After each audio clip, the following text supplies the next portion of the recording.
I'm going to call this meeting of the Air Quality Management, Sacramento Metropolitan Air Quality Management meeting to order at 9 a.m. at May 26, 2022. If the clerk could please call the roll to establish quorum. Director Aquino? Here. Director Daniels? Here. Director Desmond? Director Frost? Here. Chair Guerra? Here. Director Harris? Here. Vice Chair Kennedy? Here. Director Laloe? Director Natoli? Director Papineau? Here. Director Cerna? Here. Director Singh Allen? Director Terry? Here. Director Vang? We have quorum. Great. Thank you very much, Madam Clerk. If everyone could please rise and join me in the Pledge of Allegiance. Salute, pledge. I pledge allegiance to the flag of the United States of America and to the republic for which it stands, one nation, under God, indivisible, with liberty and justice for all. Thank you very much, Madam Clerk. If you could please read the board clerk announcements. In compliance with directives of the State and Center for Disease Control and Prevention, the physical location of this meeting is closed to the public, consistent with state and local officials' recommendation to promote social distancing and Assembly Bill 361. Members of the public are encouraged to participate in the meeting by observing the meeting in real time at metro14live.saccounty.gov, Zoom video conference line, and by submitting written comments electronically by email at boardclerk@airquality.org. Comments submitted in person will be delivered to the Board of Directors by staff. Public comments regarding matters under the jurisdiction of the Board of Directors will be acknowledged by the chairperson and accepted into the adjournment of the meeting, distributed to the Board of Directors and included in the record. This meeting of the Sacramento Metropolitan Air Quality Management District is cablecast live without interruption on Metro Cable 14, the local government affairs channel on Comcast Consolidated Communications, and AT&T Uverse cable system. This meeting is being closed captioned and will webcast at metro14live.saccounty.gov. Today's meeting will be repeated on Monday, May 30th, 2022 at 2 p.m. on Channel 14. Great, thank you, Madam Clerk. And before we get here onto the next item's agenda, I want to thank everyone for being here. If you go to sparetheair.com or airquality.org, you can check our AQI of the day and the previous day. And yesterday was hot. I know it because I was walking all afternoon. And it was 97 yesterday, as you could tell with the ozone when the heat goes up. Today we're at 58 AQI, and as we get to the weekend, it's cooling down, so we'll be in the good range, approximating about 50. So with that, want to thank everyone for joining us for this Air Quality Management Board meeting, and we'll start off with our first item of business, Madam Clerk. The first item on the agenda is the consent calendar. Item number 1, Assembly Bill 361 compliance, remote meetings during declared emergency. Item number 2, April 28th, 2022, Board of Director meeting minutes. Item number 3, cancellation of the June 23rd, 2022 Board of Director meeting. Item number 4, contract amendment with Breathe California, Sacramento region for the Our Community Car Share program. And item number 5, side agreement with Sacramento Air District Employees Association for on-call duty and callback pay. Great, thank you, Madam Clerk. Madam Clerk, do we have any members of the public signed up to speak? No, we do not. Then let me bring this back to the board. Are there questions or comments or an action from the board here? Move approval of the consent calendar. Second, Terry. It's been properly moved by Board Member Daniels and seconded by Board Member Terry. Any other questions or comments? Seeing none, Madam Clerk, if you could please call the roll. Director Aquino? Aye. Director Daniels, Aye. Director Desmond, Director Frost, Aye. Chair Guerra, Aye. Director Harris, Aye. Vice Chair Kennedy, Aye. Director Laloe, Director Natoli, Director Papineau, Aye. Director Cerna, Aye. Director Singh Allen, Director Terry, Aye. Director Vang. Yes. The consent calendar passes. Great. Thank you, Madam Clerk. We'll go ahead and move on to our next item. Madam Clerk? The next item on the agenda is the Air Pollution Control Officer report. Give me 1 second and I will pull it up for you guys. I have Alberto Ayala on the line to give the presentation. Good morning again, board. Thank you for being with us. We have a couple of important action items for you on the agenda today. So I'm going to try to get through the APCO report fairly quickly, but there are some few pieces of information that we definitely want to share with you. Next slide, please.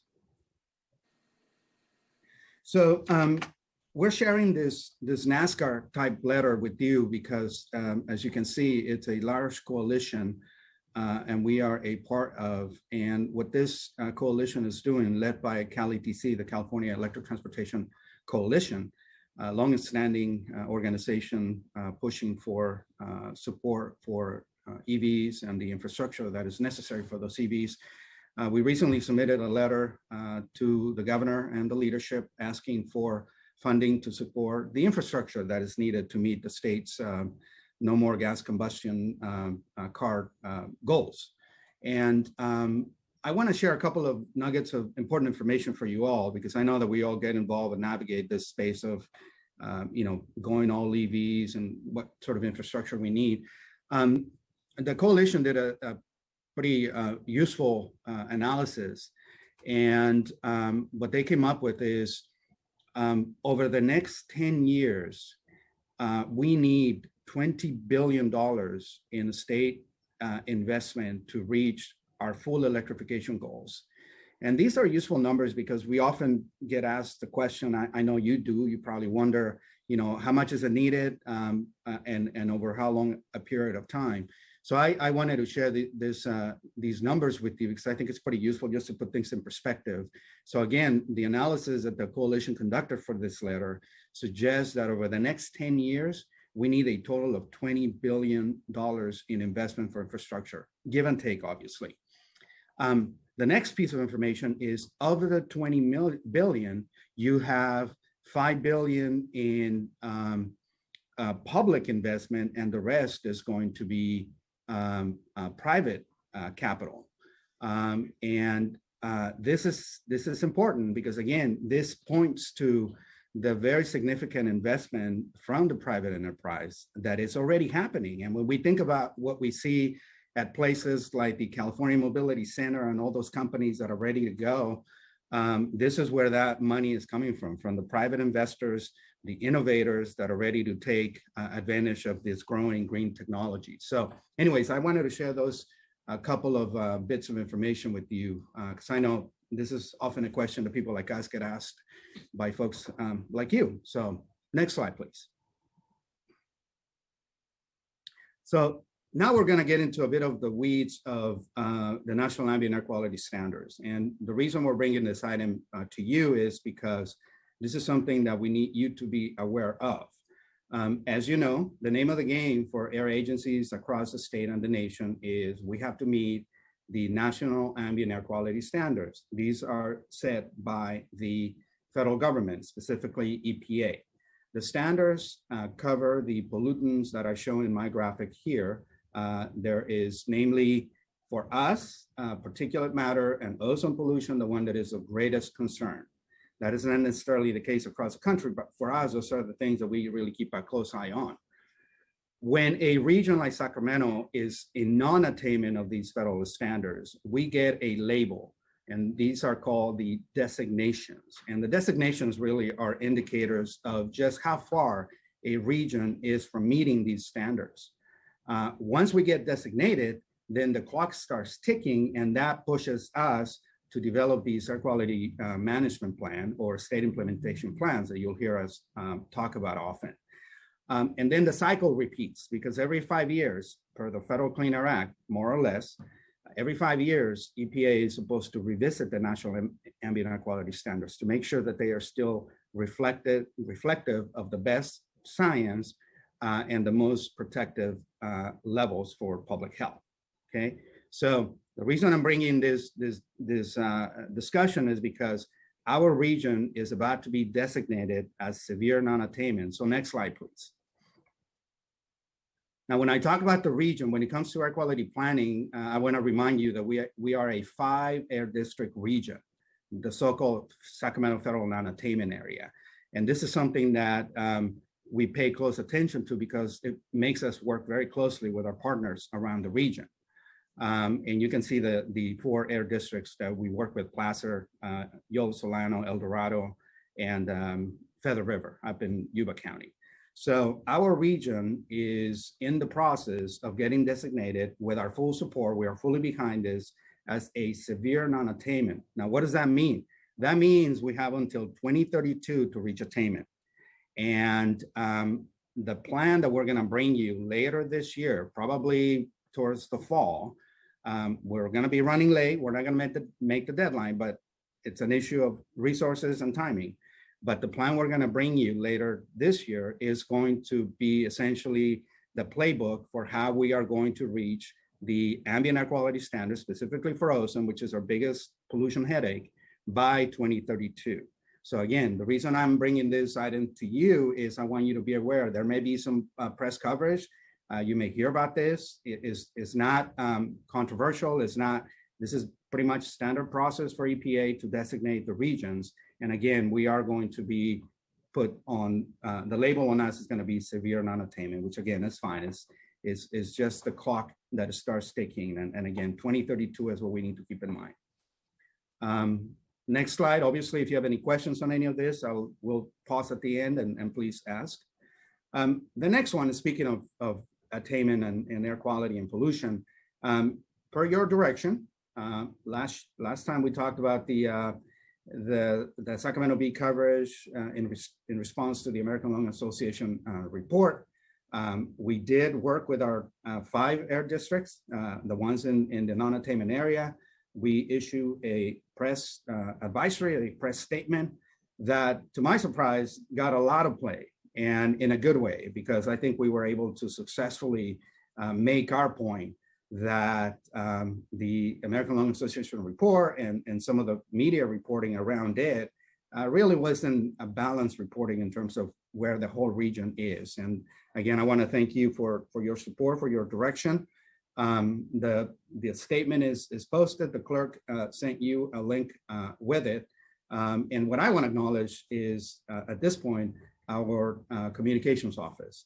Our 2 colleagues there, Jamie Arno and Emily Alshouse, they are the ones really that deserve the credit for getting the media, the local media, to pay attention to the other side of the coin when it comes to the issue of where we are with respect to attainment and pollution in the region. Next slide. And then this is my last point. This is again to invite you to put this on your calendar if you're open. We are co-sponsoring. We're one of many co-sponsors, but as a local agency, we're going to be giving the welcome to the attendees for the California Hydrogen Leadership Summit. This is an important gathering because the reason we're having it here is we're targeting our state elected officials. And this is going to be in anything and everything related to hydrogen discussion. Obviously, this is something that, as you have heard before, this is important for our agency. This is important for our region. We think that this can be a really sustainable zero emission solution for some of the applications where perhaps batteries may not be best suited, but fuel cells and renewable hydrogen might. We're going to be at the Sheraton Hotel here, and as one of the co-sponsors, if you're interested, we can get you access to the meeting. So again, I just wanted to make you aware that this is happening, and stay tuned because with some of the federal investment that is happening on many things, and several things related to electrification of the vehicle sector. We're also working regionally to try to position the region to take advantage of some of the investment from the feds, specifically for the hydrogen hubs and some of the hydrogen economy technologies that the federal government is expected to be supporting across the nation soon. So with that, I know I covered a lot. It's a diversity of topics, but I'll pause now, and with the chair's permission, we'll entertain questions and comments. Any questions or comments? Here we go. Board Member Daniels. Thank you. I'll take them in reverse. I'm very excited to see the hydrogen conference thing come up. I would like to attend that, but I might be busy that day. But we'll see. And but very glad. I think that's really the future, and I wish we would focus more towards that than electric, because I just think that I think we're just going to have more and more problems with electric as we look for a way to put 40 million people in electric cars. But and then on the American Lung Association response, thank you very much for that. It really disappoints me that an organization like that, who I would consider a partner with us in what we try to do on this air board, would publish something that requires us to have to come back and clarify that. So it's very disappointing to see that, but I'm very happy to see a response. And then finally, on the severe non-attainment category, I just find that very disappointing too, because there's so many different factors in the Sacramento Valley region that contribute to, negative air here. And I feel that, you see different things, you see waivers of certain things because of other circumstances when the feds put out guidelines or the state puts out guidelines. And I just hope that in the end, we don't burden our taxpayers, our residents, for a lot of things that are beyond our control. And in that process of responding to that designation, I'm hopeful that that the organization can also factor in and have it be relevant of the bowl that we live in, basically, and that again, things that are happening beyond our control, outside of our area, and influencing our air are things that we should not be punished for. And so hopefully you can keep that in somebody's mind. Thank you. Thank you, Director Daniels. Let me, I see Director Harris's hand up here. Director Harris. Thank you, Chair Guerra. Alberto, we talk a lot about particulates. It's been a while since we talked about what is the most significant, or who are the most significant contributors to the ozone non-attainment. So if you could just kind of briefly sketch that out, I'd be appreciative. I'd be happy to, Director Harris, and thank you for the question. And actually, I can tie it to the comments from Director Daniels, because so I'll also take it in reverse. Director Daniels, your expressions align very well with the sentiment from us, and I can tell you most local and state agencies.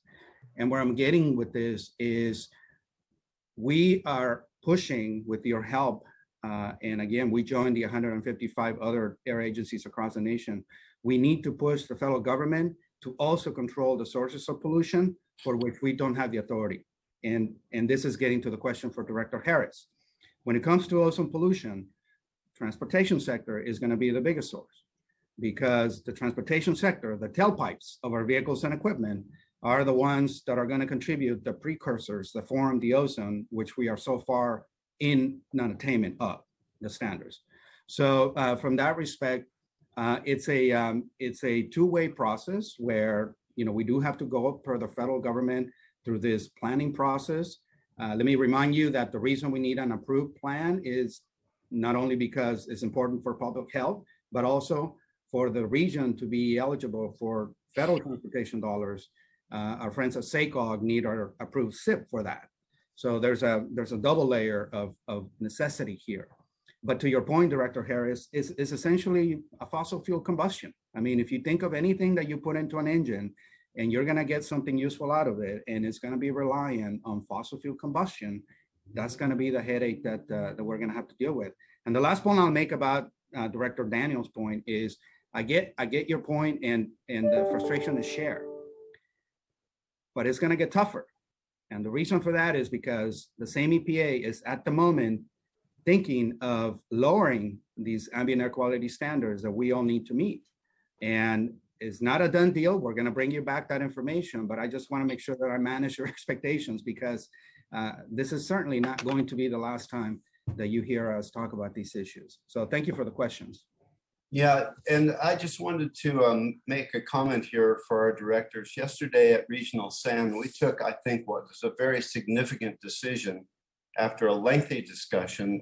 Director Cerna here in the Air District made a motion to widen the RFQ-RFP process for a biogen plant, a very expensive project at Regional SAN, which was by staff mostly dedicated to burning biogas in engine technology to create electricity, meaning that there would have been particulate byproducts and damaging to air quality.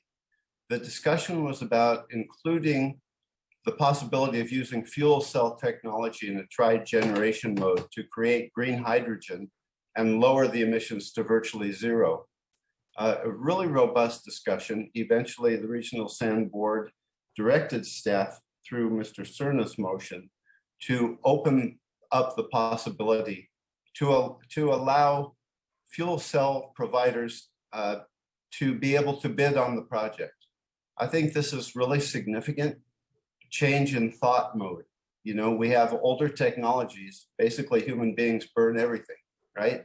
And it's because we combust almost everything for our daily lives that we find ourselves in this problem with our air quality and frankly, global warming. So I think a very significant change of course, and I'm happy to have participated in that.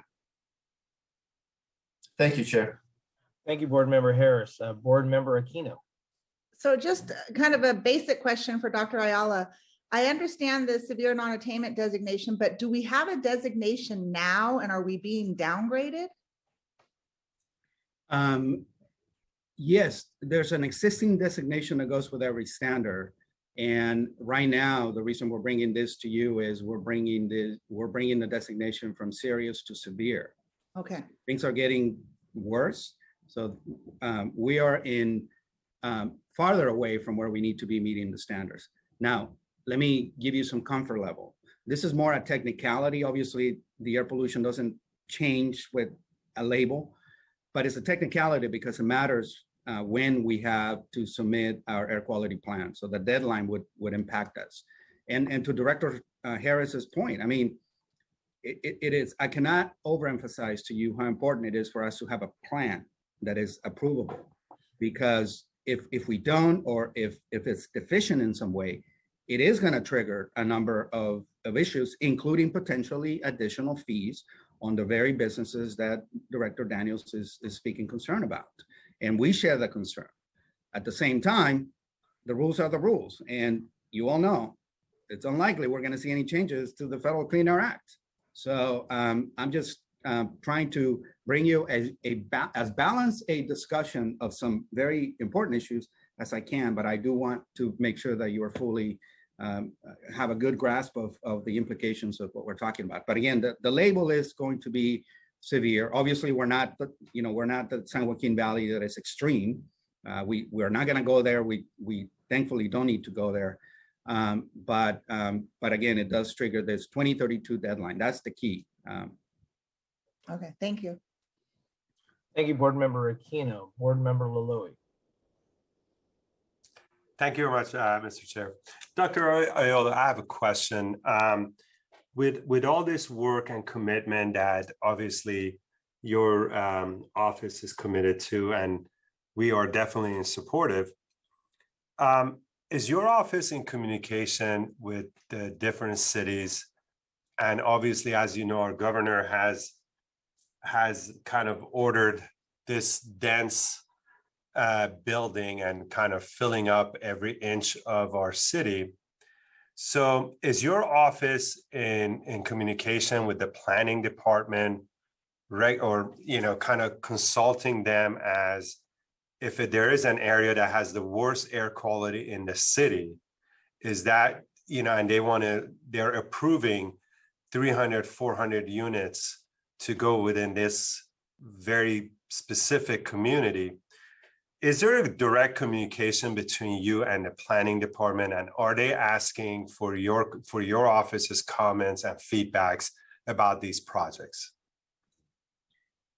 Thank you, Director Loloi. Very good question. So the short answer is yes. I'll remind you as well that one of the functions, the responsibilities that we have as an air agency is to participate in the CEQA process and the engagement and commenting on these plans that you, as part of your jurisdictions, are approving. So absolutely, when those developments get discussed and go through the approval process, our agency has a clear role, and we take that responsibility very serious. Now, I want to address your question specifically about different pollution across the region. Luckily, thanks to some of the research that this agency has conducted in the past, we have a good understanding that in our region, there aren't these hot spots of pollution, meaning the pollution is not worse and concentrated in one area versus another. It's pretty regionally distributed. So that helps us because, again, we're all in this together, right? And we all have the same bad air, but no one is breathing worse air than others. Now, on the question about infill development, I think you spoke about density. That is a responsibility of our friends at SACOG, and it is also a climate change policy requirement from the state. And that's why we often talk about reducing vehicle-related emissions at the same time we reduce vehicle miles traveled, meaning vehicle use. So that is one of the reasons that we are building a very strong partnership with our sister agencies, because transportation, as I say, is the glue that brings us together. We just come at it from different angles. So I hope that that answers your question. And Mr. Chair, if you would allow us, as we entertain Director Terry's question, I also want to make sure that I give opportunity to our staff to maybe add anything that I might have missed on any of the topics that we cover. So we have our full complement of our senior managers here. So. Thank you. I know definitely, if there's anything missing in that question, please feel free. I do want to remind our team that we have a budget action that I'd like to make sure we have a quorum for before the end here. But, Chair Guerra, if I could, I just want to echo what Dr. Ayala said and reinforce the fact that in my city, at least, there have been multiple meetings that I have sat in with our planning staff and air district staff where they were very aware of certain things that they had concerns with around standards and other things, whether it was shade trees or other things that we were doing as we were going through the planning process. And our staff, the air district, does a fantastic job in working with my city's planning staff. So I just want to point out that from my experience, they've been doing a fantastic job for the last 10 years. Thank you, Board Member Terry. And I would say the same thing for the city of Sacramento here. Is there any comments from the staff regarding that question about coordination with our cities? Sure, Guerra, this is Jaime Lemos. So I oversee the Transportation and Climate Change Division, which we have the land use section under our division. And so we have a history of a relationship with all the local jurisdictions in commenting and supporting a lot of the urban infill, as Director Terry has mentioned, in supporting urban growth, but in a way that minimizes the impact on climate. And we have a really good relationship with all staff. And so we have a process in which we comment on many of the large projects that every jurisdiction is pushing forward. So I just wanted to add that it's been for many, many years, we've had this process in place. Thank you very much, Mr. Lemos. I would just close with a couple of these since I see no hands raised. One, if you can't make the hydrogen conference, one thing that I've discussed with our air pollution control officer is to do a tour of the hydrogen facility over in West Sacramento that we're involved with the new locomotive. That'll be a good opportunity for us to discuss also the multiple things we're involved with in the hydrogen field. The Air District has been in conversations with Regional Sanitation District to make sure that we look at this as a viable option. Obviously, we have a mobility hub where we have hydrogen, where we're working with some hydrogen sedans, some hydrogen vehicles are part of our mobility hub. And then looking at what our overall infrastructure needs are for that to be an option. So when we get that put together, we definitely will be inviting the board for a time where we as a board, for those, of course, with Brown Act rules and everything, could discuss these issues as well on site at a facility. But with that, I will say also that even as the feds change, our air district has done a tremendous amount of work working with the other 4 districts in partnership, because we're all affected by it. And even before the pandemic, and even this last time, when we do go lobby the federal government, it is a unified voice of the air districts of how each of us are doing our part to work together to support our friends in Placer who are facing the fires, and they us who face the impacts of the smoke as well. So I want to thank our staff for that robust discussion here with the APSCO report, but more to do here. So with that, if there's, Sure. Can I just, yes, go ahead, Board Member Daniels. Yeah, I just need a clarifying point from the doctor. You used the terminology, I believe you said things are getting worse. My question is, are you saying that the air is getting worse, or it's my understanding that the standards are just getting stricter, and so maybe we're further from the standards?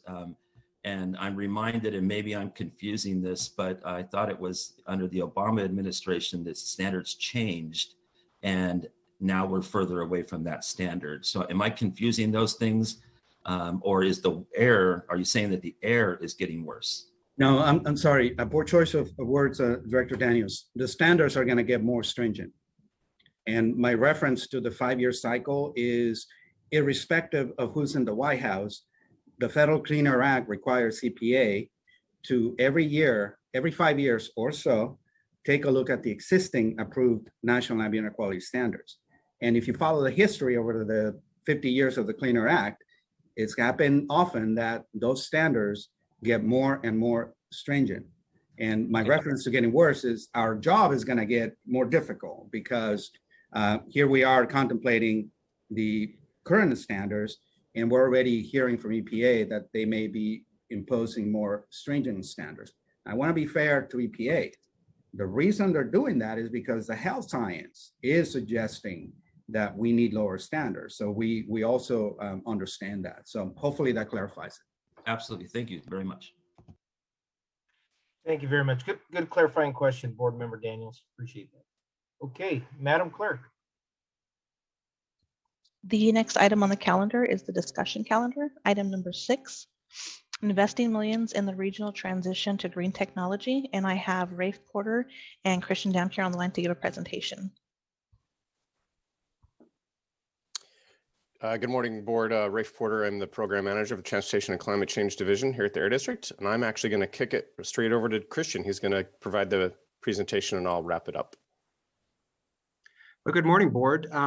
This is actually very fortuitous because we were just talking about the issues facing our region, and I am going to be able to tell you some of the innovative strategies we've identified to address these issues. The next slide, please. So for this presentation, we've got $11 million that we've identified for some major initiatives in the region. We routinely compete with other agencies for state and other funds for our clean air projects. The funds are primarily to fund decarbonization efforts in the region. However, there are a lot of good co-benefits that come from these district investments: public health, economic development, jobs, green tech, public awareness. And one of the nice things, like we talked about earlier, is it does complement other regional efforts that keep us at the table, keep us a part of the air quality discussion. Next slide. So one of the areas that we've identified is the zero emission electric school buses. This has been a very popular program. It's brought a lot of attention to the Air District, rightfully so, because it's a great way to not only promote zero emission technology, but put it into the communities where it's impacting sensitive receptors the most. For this item, we have 2 applications for Twin Rivers and Dry Creek, about $4.5 million for both projects. It is part of our strategy to transition the Sacramento school bus fleet to zero emission over the next several years. And it is a partnership with both SMUD and the ARB to leverage the EV charger funds for our project. Next slide. One of the other strategies that we're working on is compressed natural gas, often referred to as CNG. We do have one application for a facility at McClellan Park. It's actually going to be part of the US Foods Complex, if you're familiar with it up there. That's going to be $2 million, and it's going to use 100% renewable natural gas. We're supporting it because it is something we can do immediately to support some of the cleanest trucks available. And that also does help small businesses get into cleaner vehicles with a very low barrier of entry. And the nice thing, especially since we were talking about meeting our ozone standards, currently CNG is 90% cleaner than the cleanest diesel trucks available. So this is something we can do today that really gets community benefit. Next slide. One of the things tying into the discussions about hydrogen, we are working with First Element to deploy a rather large public hydrogen station in Sacramento. We're looking for about $4.5 million, and it would be the first station in the region that not only supports cars, but trucks and transit buses. And the project can use current and future locally produced renewable hydrogen, and we are leveraging both CEC and ARB funding on this project. Next slide. So here is a map of the stations that we're talking about. Currently, we actually do have some decent sites out there. We've got 3 hydrogen stations, one in West Sacramento, one at Watt and Fair Oaks, and the other one is at Greenback and Auburn. And those are light duty stations. We also have several CNG stations that are open for trucks in Elk Grove, Florin Perkins area. And we are now going to be adding additional hydrogen stations. We're working with Shell to deploy a station in Folsom and also a station in South Sacramento. And the hydrogen project, the new hydrogen project is currently looking near McClellan. However, we're in discussions with the applicant to see if there might be a more strategic location to put that station to better suit the needs of the region. And this other interesting station that is going to be opening up very soon, we're working with Clean Energy to open a CNG station in West Sacramento, right there where usually the traffic jams start when you're heading west, right where the causeway starts in West Sacramento. And that's going to support not only the West Sacramento fleets, but a lot of our regional fleets. So with that, I will go ahead and turn it over to Rafe to sort of wrap up the policy discussion for this. We'll move to the next slide, please. So these 4 projects are actually part of a larger, our ongoing incentive solicitation, where we are continuing to focus on moving to the cleanest technology out there with a focus and trying to move as much as possible towards zero emission.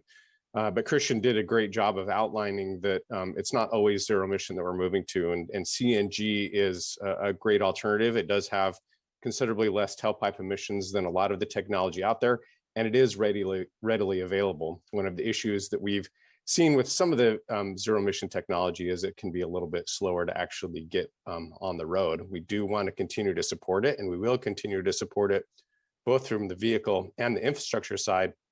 But CNG is a great transition as we move, excuse me, more into zero emission, especially for some of the smaller businesses that we're starting to work with in trying to get them to transition their fleets into this cleaner technology. It is a lower barrier of entry for that. And so we are going to continue to, as I said, to push on all of this and demonstrate that these technologies are viable and moving forward. So that's not only in these 4 projects that we have, but as I mentioned, our ongoing incentive solicitations that we have, and we will be having another one opening up probably later this summer. Next slide, please.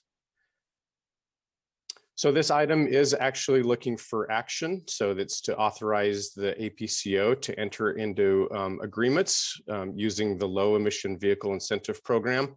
We're looking to work with Twin Rivers Unified School District in an amount not to exceed 3.2 million, Dry Creek Joint Elementary School District not to exceed 1.28 million, Beyond 6 not to exceed $2,046,730, and First Element Fuels in an amount not to exceed $4,531,836 for fueling infrastructure. So that's the end of our presentation. We're happy to take any questions or an action at this time. Thank you.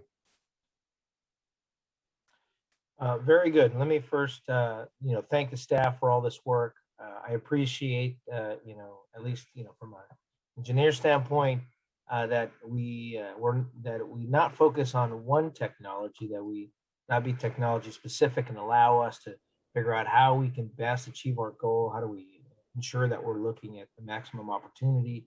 And we know somebody else will have a brighter idea in the future too. So, and then there's some good technologies that are already helping us adjust as we fine tune this technology. So with that, Madam Clerk, do we have any members of the public signed up to speak on this item? No, Chair, we do not. Right, let me bring this back to the board here for a action. Again, I want to just thank how the level of success in the heavy duty side on this. I know the light duty and the small vehicles are there's a market for that now, but on the heavy duty side, I think this is a critical piece for us. Board Member Harris. Chair, I'd like to move approval of the item. Thank you, Board Member Harris. Second, Terry. Been seconded by Board Member Daniels. Sorry, Board Member Terry. Board Member Daniels, beat you to the punch. Is there any further discussion? Seeing none, I just like to say, Chair, just let me say real quick. I can't think of a better way to spend our money than on this kind of thing. Nothing worse than a bunch of kids rolling around in a bus that's gassing them, and putting our money towards this is a way to spend our dollars. I would agree, Board Member Daniels. I think all of us remember those the old buses where I think we were getting gassed while we were driving. Sit in the back. So with that, Madam Clerk, please call the roll. Director Aquino? Aye. Director Daniels? Aye. Director Desmond? Director Frost? Aye. Chair Guerra? Aye. Director Harris? Aye. Vice Chair Kennedy? Aye. Director Laloe? Director Laloe had to step off. Okay. Director Natoli? Director Papineau? Aye. Director Sterna? Aye. Director Singh Allen? Director Terry? Aye. Director Vang? Yes. This item passes. Thank you, Madam Clerk. Our next item here, just for reference, I think we've brought the budget here multiple times and had a robust discussion about this. Obviously, this is the fine tuning in our final hearing for the budget here. I do want to thank our staff for a lot of this. So, Madam Clerk. The next item on the public hearing is item number 7, fiscal year 2022 to 2023, proposed budget and fee schedule. And I have Patty Kepner on the line to give the presentation.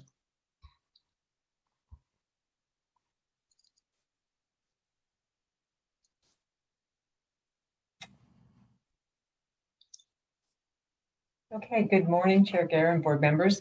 My name is Patty Kepner. I'm the controller for the district. Today, I'm pleased to present a summary of the fiscal year 22-23 proposed budget and fee schedule. This is the second of 2 public hearings that are required, and I'm going to start with a recap of the April meeting. Next slide, please. So last month, we took a look in more detail at the budget for each of our 3 funds, which is the general fund, the proprietary fund, which is our building, administrative building, and the special revenue fund, which houses our incentives. We looked at the 5-year forecast for each of those funds with special emphasis on the general fund, which continues to show a structural deficit over the forecast period. We also looked at the proposed fee schedule, which it has a CPI adjustment of 5.65%, an increase, and that's composed of a 4% index change based on our standard index, and then 1.65% of a carryover of the fiscal year 2021 fee increase, phased in, deferred 1 year, and then phased in over 2 years per board direction. There's been no changes to the budget since the April meeting, and there were no items to follow up on from the April meeting to come back and report on at this meeting. So with that, we're going to be recommending today that the board do final approval of the fiscal year 22-23 budget and fee schedule. So next slide, please. Just a refresher, this is the proposed budget for the funds. So we show our 3 funds there in the first column, the general, proprietary, and special revenue. Then we show revenue and expenditures and whether there's a fund balance source or use for the year. So in the general fund, we do have expenditures exceeding revenues in the budget, and we will be proposing using 1.7 million of fund balance to balance that budget. And we do have adequate reserves to fund the budget for next year out of the reserves, and we are in compliance with the district's reserve policy at the end of fiscal year 22-23. The Covell building is a break-even fund, and the special revenue fund, what you see here is we have 33 million of revenues coming in and 50 million of incentive expenditures being dispersed. And so that's a use of about 16.7 million of fund balance, which is a good thing. That means we're getting the incentives like the ones that were just reviewed out the door to the community. So that is the overall budget. And I'll just take a quick look on the next slide on headcount. Next slide, please. So our headcount here, just to refresh you, this is the 5-year trend in actual proposed headcount, actually approved headcount that was in the budget. So in the first 3 years there, you can see we're at about 98, 99 of approved headcount. It dropped down during COVID, conservatively managing the headcount, not really with the uncertainty that COVID brought all of us. And now for 22-23, we are proposing increasing that by 3.5 positions. 2.5 air quality engineers and 1 administrative specialist. So it's really restoring our staffing levels to what they were 5 years ago. Next slide, please. This slide basically lays out the wide range of resources that the district relies upon to meet its goals and its overall mission. And so it's very self-explanatory here, the type of resources that we rely on. But I did want to point out that within the board item, there's an attachment A, if you're interested, that has additional details on each of these items, including the professional services, outlining some of the key contracts we have there. But as you can see, there's a lot of resources required, and we've got those adequately budgeted in next year's proposed budget. Next slide, please.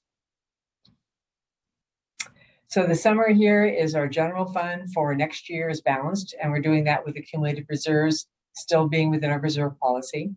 The 5-year forecast has that structural deficit in the general fund, and we will continue to work with the board to identify and develop ways to bridge that gap. And then we do have the 5.65% CPI adjustment to fees that are allowed by our rules, and that increase will be effective July 1, 2022. Next slide, please.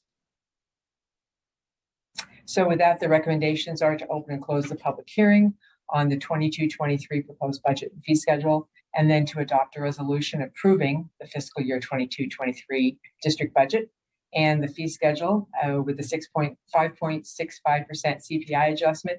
Both of those would be effective July 1, 2022. Next slide, please. That completes my presentation. I'm happy to take any questions you may have.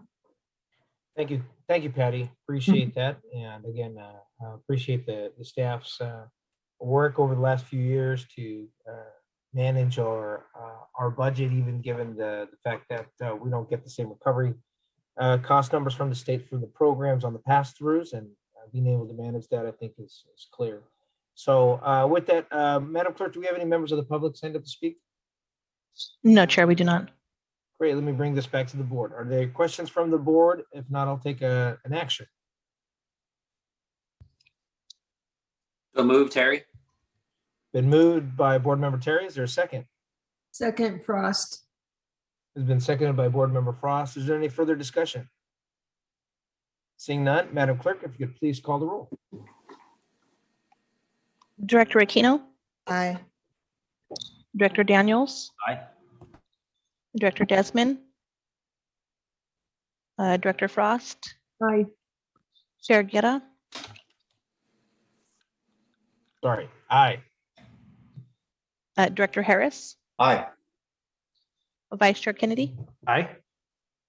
Director Laloe, Director Natoli, Director Papineau, Aye.